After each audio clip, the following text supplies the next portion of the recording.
महाराष्ट्र प्रदेश काँग्रेस कमिटीचे सचिव संजय खाडे यांच्या वाढदिवसानिमित्त वणी शहरात विविध कार्यक्रमाचे आयोजन करण्यात आले होते। यामध्ये सकाळी 10 वाजता शेतकरी मंदिर येथे भव्य अशा रक्तदान शिबिराचे आयोजन करण्यात आले। या रक्तदान शिबिरामध्ये शेकडो रक्तदात्यांनी रक्तदान केले। यानंतर या रक्तदान शिबिराचे उद्घाटन प्रसंगी मान्यवरांची उपस्थिती होती। मान्यवरांच्या हस्ते या रक्तदान शिबिराचे उद्घाटन झाले। यानंतर मान्यवरांनी आपले मनोगत व्यक्त केले। संजयजी खाडे यांचा वाढदिवस अचानक वणी विधानसभा क्षेत्राच्या राजकारणामध्ये उदयास आलेला एक मोठा चेहरा। निवडणुकीदरम्यान काँग्रेसची आगात निवडणूक लढण्यास पिछेहाट झाली व शिवसेनेला सीट गेली। त्यावेळेला काँग्रेस कार्यकर्त्यांमध्ये संभ्रम निर्माण झाला की आता काँग्रेसचं काय होईल। आणि त्यावेळेला संजय खाडे हा नावाचा व्यक्ती काँग्रेस बचाव काँग्रेस को दिशा देण्याकरिता ते समोर आले आणि त्याची यशस्वी वाटचाल त्यांच्या मार्फत आजही विधानसभा क्षेत्रात चालते। या वाढदिवसानिमित्त मी एवढंच चिंतन सांगू इच्छितो की संजय भाऊ खाडे यांनी आता काँग्रेसला एक नवीन दिशा देण्याचं काम करावं। युवा नेतृत्व आहे आणि काँग्रेसचे आता सगळ्या नेमणुका नवीन झालेल्या आहेत, त्या सगळ्या कार्यकर्त्यांना सोबत घेऊन पुढची वाटचाल करावी। जिथं जिथे ते कार्यकर्ते हाक देतील त्याला हो म्हणून संजय खाडे साहेबांनी त्यांना हात देऊन काँग्रेस पक्षाला बळकट करावं, या वाढदिवसानिमित्त मी त्यांना विनंती करतो। आणि आम्ही ग्वाही देतो की ही जर वाटचाल आणि साथ काँग्रेसला ज्याच्याकडनं मिळाली तर संजय खाडे ह्या नावासमोर आमदार लागण्यास काही वेळ लागणार नाही। तर एवढीच माझ्या या वाढदिवसानिमित्त त्यांना माझ्या शुभेच्छा व पुढील आयुष्य दीर्घायुष्य लाभो हेच ईश्वरचरणी प्रार्थना। जय हिंद, जय भारत। समाजाला काहीतरी देणं घेणं आहे आपलं। जसं आपण ब्लड कॅम्प घेत आहे, नंतर आपण वृद्धाश्रमाला एकांना कपडे चप्पल तो बाकी काही जेवण देणार आहे। तर शेवट समाजापैकी एक जनतेपैकी जनसेवा ईश्वरसेवा आपण काम करत असतो। कारण आपण जन्माला आल्यानंतर आपण काय काम केलं, आपले कर्म कोणते, आपण समाजासाठी काय केलं, लोकांसाठी काय केलं, जनतेसाठी काय केलं, ते जे गरजू लोक आहेत त्यासाठी आपण काय केलं, उरलेलं आपण आयुष्य जे आहे तर आपला संसार करून परमार्थ केला पाहिजे। संसार करून परमार्थ करत असताना उरलेलं जे वेळ वाचतो त्याच्यामध्ये समाजसेवा ही अतिशय महत्त्वाची सेवा आहे।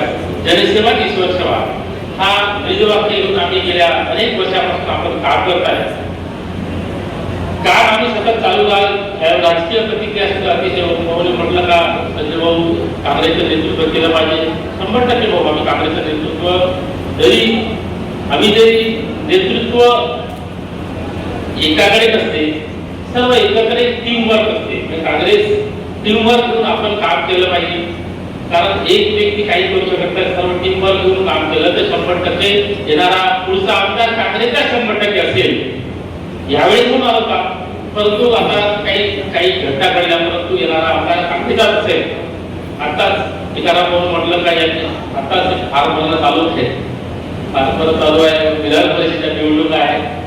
धन्यवाद टीकाराम भाऊ, तुम्ही याबद्दल आमची प्रतिक्रिया व्यक्त केली।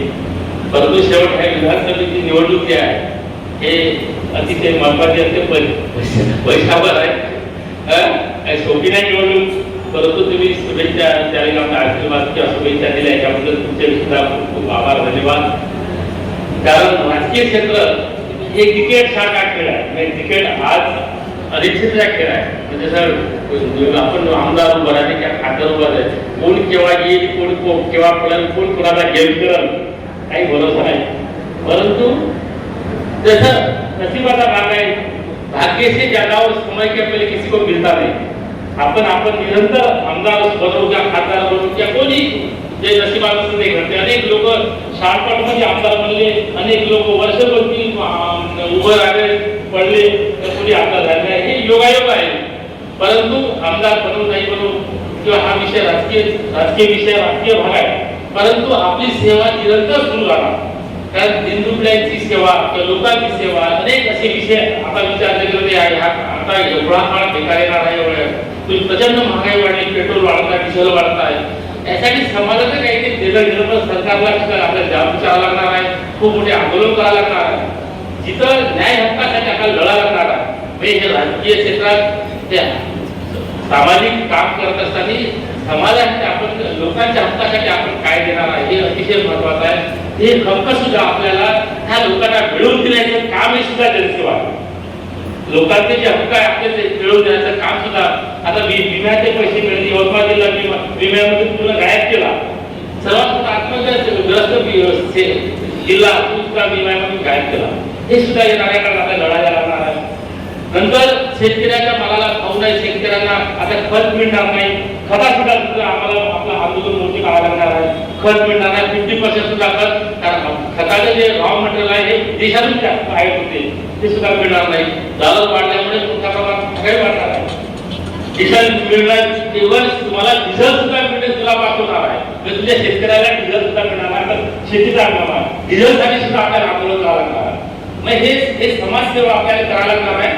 त्या समाजसेवा ईश्वर सेवा आपण जबाबदारी आपण काम करायला लागणार आहे. तर सर्व आपल्या काँग्रेसची जिम्मेदारी आहे.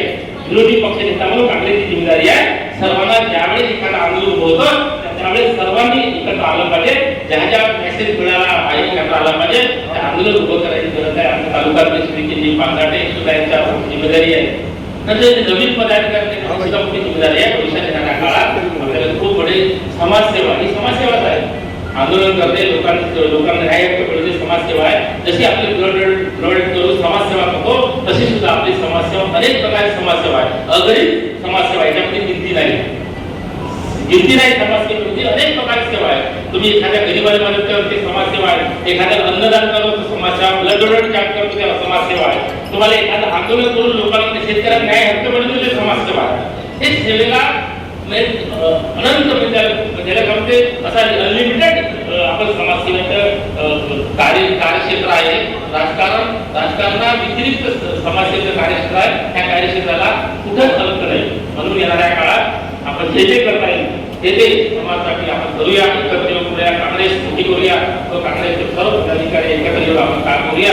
येणाऱ्या काळात आपण सर्व आपण एकत्र येऊन काम करू व समाजसेवेचे आपण काम करू एवढं वसा घेऊन आलो. या कार्यक्रमाने सर्व उपस्थित झाल्याबद्दल मी सर्व पदाधिकाऱ्यांचे ज्येष्ठ नेत्यांचे आभार मानतो. आज या आशीर्वाद रूपी मला ज्या शुभेच्छा दिल्या याबद्दल सर्वांचे खूप खूप मनापासून हृदयापासून अभिनंदन. धन्यवाद. जय हिंद, जय भारत.